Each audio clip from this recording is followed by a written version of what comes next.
My father is a filmmaker, Michael Papas, and he had a career, an extensive career, working in England, making English language films. He's now currently working in Cyprus.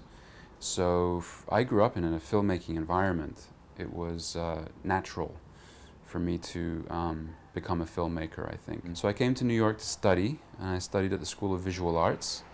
And I fell in love with the city and its people, and I felt as though there were more opportunities here to make good films. So I stayed. I established Cyprian Films New York in 2005 after I had graduated from the School of Visual Arts, and I've been working as a filmmaker here ever since. New York is wonderful because it's an amazing city. It's an amazing backdrop for practically any story in any movie. You could make a romantic comedy here, you could make a thriller, you could make, a science fiction film, you could do anything in New York. Also, it's a wealth of talent. It's a huge resource. Locations are incredible. Talent that is available to you both in front of the camera and behind the camera is fantastic. And it's an inspiring city. You walk out, you take the subway, you walk through the streets of New York, and you feel inspired. You feel the energy of New York. You can feed off of it. Cyprian Films is a full-service production company. We offer everything from pre-production through production and post-production for small videos, promotional videos, web videos, branding content. We've done food industrials, we've done commercials, we've done short films, narratives, documentaries, you name it, we do it.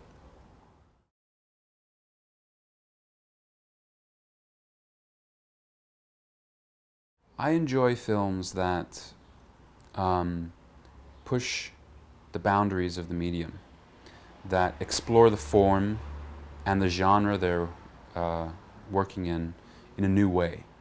And then similarly in content, I enjoy films that tell us stories about the human condition, about who we are as a people. I think as filmmakers, we are basically telling the story of the tribe, and I enjoy films that do that.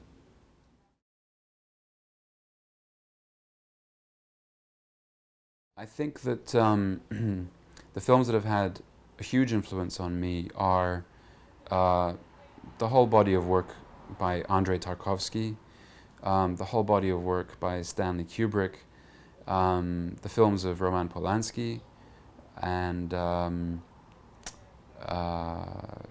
also Apocalypse Now, which I'm looking at again as I start to go into production for Tango on the Balcony, because I think that Apocalypse Now is a very interesting, surreal exploration of the ravages of war.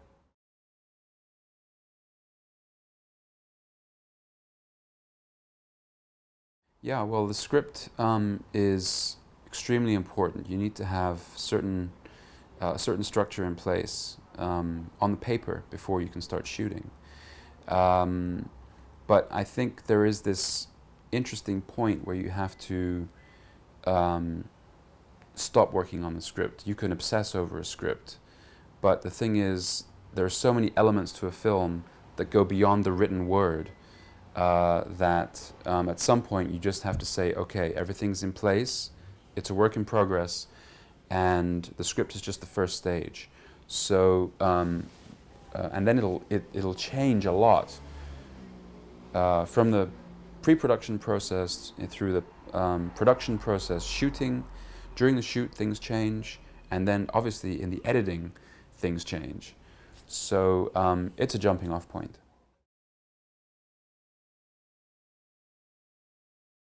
Tango on the Balcony is a result of 3 years of research. I got interested in veterans and the challenges they were facing through PTSD a few years ago, and I started to research it. I started to read. I wanted to absorb all as much as I could about this subject matter. I listened to veterans, I talked to veterans and heard their stories. I took part in a fantastic workshop called I Was There Films, which is a workshop for veterans and service members who are dealing with service-related stress, whether it's PTSD or something else, and use filmmaking, make films in a workshop and use filmmaking to tell their own stories. And through that, they listen to each other, they collaborate, and they empower each other by creating something out of their experiences. And being an instructor in those workshops was fantastic. I met some incredible veterans. I worked a lot with my good friend Michael Day, who is a veteran of the Marine Corps. Who's a fantastic writer and budding cinematographer. The idea is that Tango on the Balcony will be produced this year. We will get it out into the festival circuit, hopefully by the beginning of 2016. And hopefully, rolling off the success of Tango on the Balcony, we're going to go into production for a feature film called The Divide, which deals in the military-civilian divide and will really go in depth into the challenges faced by veterans looking for a job, dealing with suicide and with friends who have committed suicide. The issues that really haven't been touched upon by other narrative films that try and deal with post-traumatic stress disorder and this generation of veterans.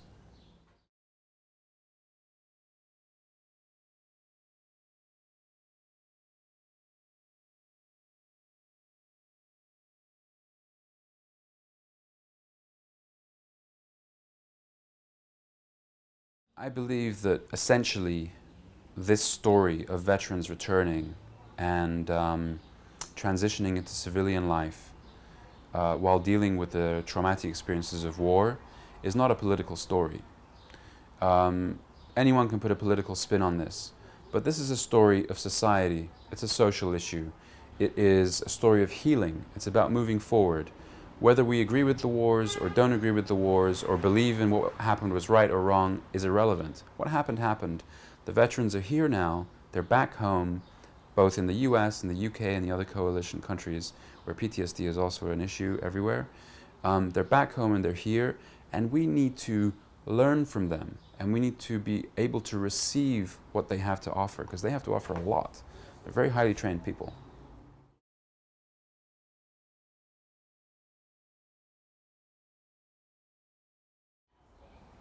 Tango on the Balcony is the story of Johnny, an Iraq war veteran who has returned to New York City and is transitioning to civilian life, attempting to put his life in order, write a resume.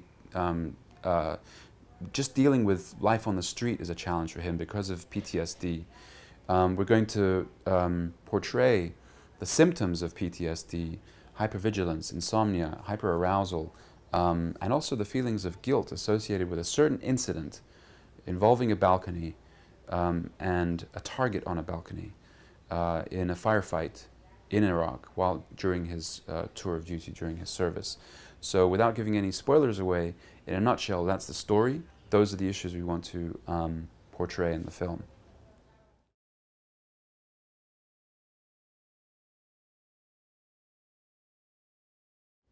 I've learned a lot since I started the development of this film.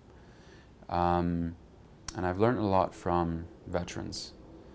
I've learned a lot about who they are, what makes them tick, and obviously I can't know everything, and it's very easy to generalize veterans and put them all into one group, and that's impossible to do with any group of people. But I've learned a lot about them, and I've come to really respect them and their philosophy. And it's not necessarily a philosophy of the military, but veterans operate on a level of teamwork, of brotherhood and sisterhood.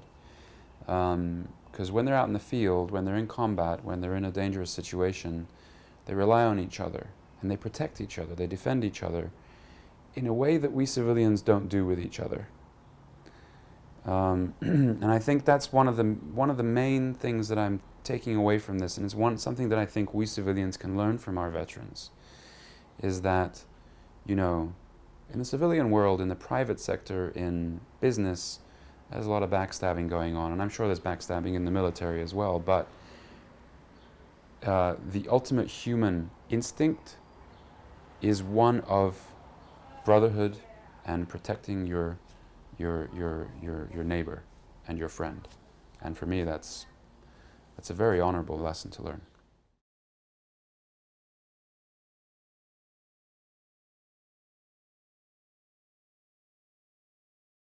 So the message of Tango on the Balcony is extremely important. It goes beyond PTSD. I mean, there is a social issue here. There's an epidemic of PTSD in veterans, and we need to address this issue. And we need to address it as civilians in everyday life. And there are some good examples out there of people who are hiring veterans and giving them a purpose, or helping them find their purpose in civilian life and apply their skills. The general public needs to learn about this because we have, we had about approximately 2 million service members serve overseas in the wars. And those that are coming back, the numbers are approximately 20 to 50% of these people are suffering from post-traumatic stress disorder. So those people are a family member, they're a friend, they're a husband, they're a father, and they are going to affect society as a whole. And we need to be prepared to respond to them in the right way. We have to adapt to them. We shouldn't expect them to just come back and adapt back to civilian life the way it was before they served. That's a very superficial, I think, evaluation of the situation. We have to adapt to them. We owe it to them. So I think as the public, we need to really understand what veterans are facing.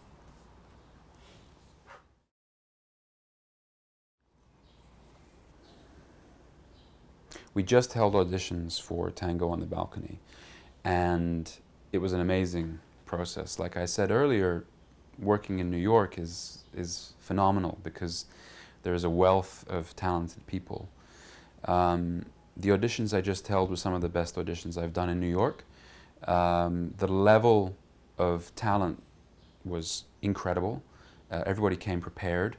We were casting for 3 roles: for the role of Johnny, the veteran, the role of Abdullah, who is an Iraqi kid, and the role of Nassim, who is a local Middle Eastern immigrant living in New York. What I look for is an actor who understands the subtleties of working for camera, of acting for the lens, which is very different from acting on stage.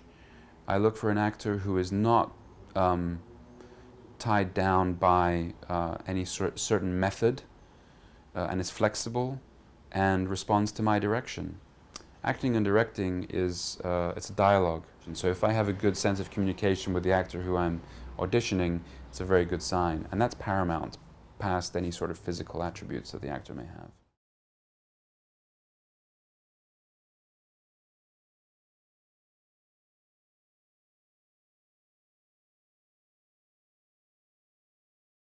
There are a lot of physical constraints in New York. It's not like LA. Everything's tiny, from the apartments to even some of the streets are narrow. And this is actually a challenge when you have to shoot on location. Everyone who's worked in production in New York knows that when you go on location, there are going to be a lot of constraints. And sometimes you have to have a very small footprint as a production crew going into a location as well. So these restraints are something that have helped me develop my skills, and I've grown incredibly confident about how to run a very small, tight, low-budget production and yet achieve high production value. I feel like that's my specialty, so I'm really not worried about that. In our Rocket Hub crowdfunding campaign, we are asking for a very reasonable amount of money, $50,000, to make this film. With that money, we're going to build a set. We're going to hire a crew of professionals. We're hoping to hire veterans as well, who are already working in the film industry or want to be mentored in the film work. We also want to use certain special effects for some of the hypervigilance scenes, and we also want to do a good amount of sound design in order to create the world of post-traumatic stress. So that's where the money's going, and to the cast and the crew and the facilities that we're going to use. And also Cyprian Films New York is bringing, and the team of Cyprian Films is bringing its own resources and in-kind donations to the production.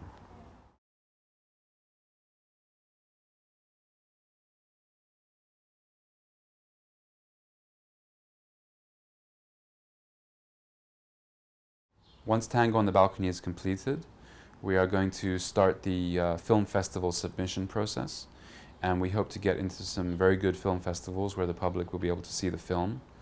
After that, we will also make the film available to viewers online and elsewhere for download and for streaming. We're also open to partnering with some organizations who may want to screen the film to their members.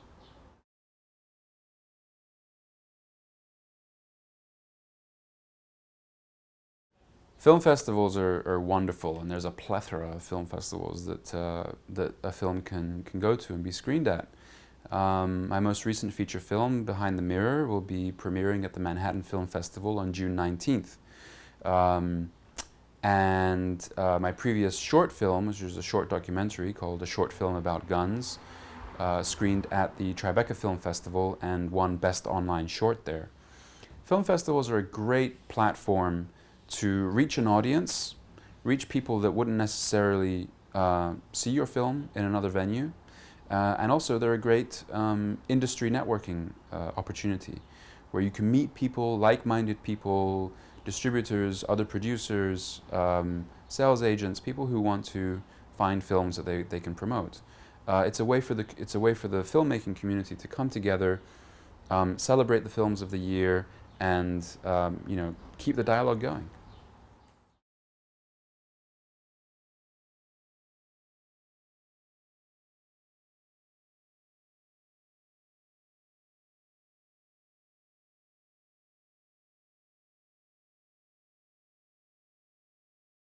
Crowdfunding has become extremely common for filmmakers.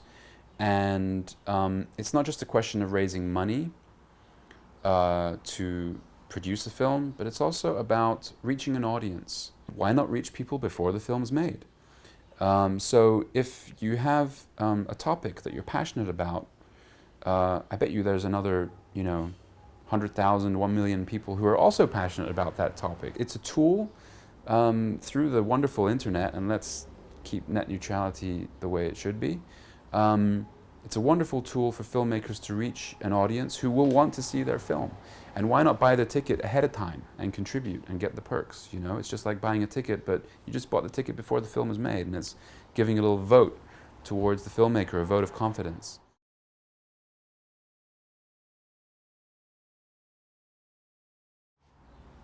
Social media, just like crowdfunding, is a wonderful tool for filmmakers.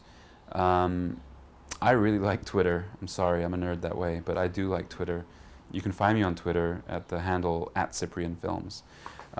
Twitter is a wonderful way to network with people who are not in the same city as you and not in the same country as you. Social media is a great way to keep in touch with the people who have contributed to your work, who are following your work, who want to see your work. So it's a wonderful way to reach people in a way that was practically impossible before the web, before the social media. You'd have to, it would be time consuming. You'd have to advertise, basically.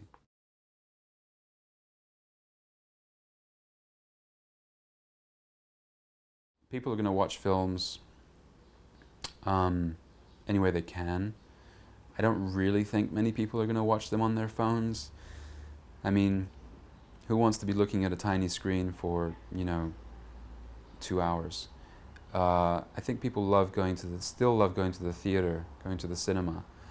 And they'll continue they'll continue doing that. Some movies they'll see in the cinema, some films they'll watch on the TV, other films they'll watch on their laptop or their iPad. And that's fine. I think that people do know the difference, and they know that they're not getting the full experience when they watch something on an iPad. Does it affect how I work? I still want to make films for the big screen. If you choose to watch it on an iPad, that's your choice. But if you make a film for the iPad, it's not going to work on the big screen. If you make a film on for the big screen, it'll work on an iPad.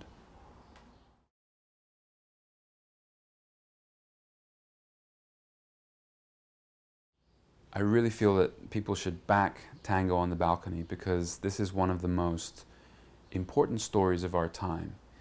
PTSD, whether it pertains to veterans or rape victims or the general public, people as a whole, it's an examination of the human condition. The more we learn about PTSD, the more we are going to learn about who we are, how we think, how we react to things. I think we've all experienced something that has affected us and created the people that we are today. Plus, I think we have this a responsibility as civilians to learn from our veterans. And I think that's why people should back this film. I don't think there really there have been a lot of very good documentaries about this subject, but I don't think there really has been a narrative film that really goes there and really goes to some of these difficult and at times painful, challenging issues that are faced by veterans suffering from PTSD.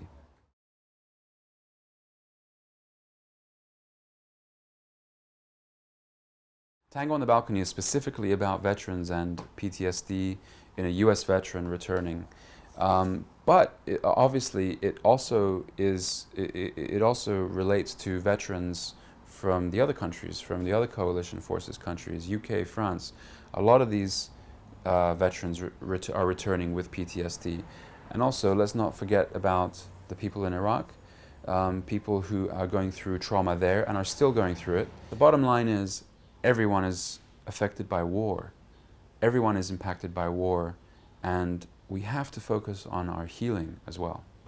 I'd like to thank Andrew and everyone at Four Shades for this wonderful opportunity to talk about Tango on the Balcony. Please do check out our website, tangoonthebalcony.com, and also our Rocket Hub page. Our crowdfunding page is live, where you can go and you can learn more about the film, see what we're doing, look at our infographics, and learn about our script readings and all the other activities that are going on right now. Thank you.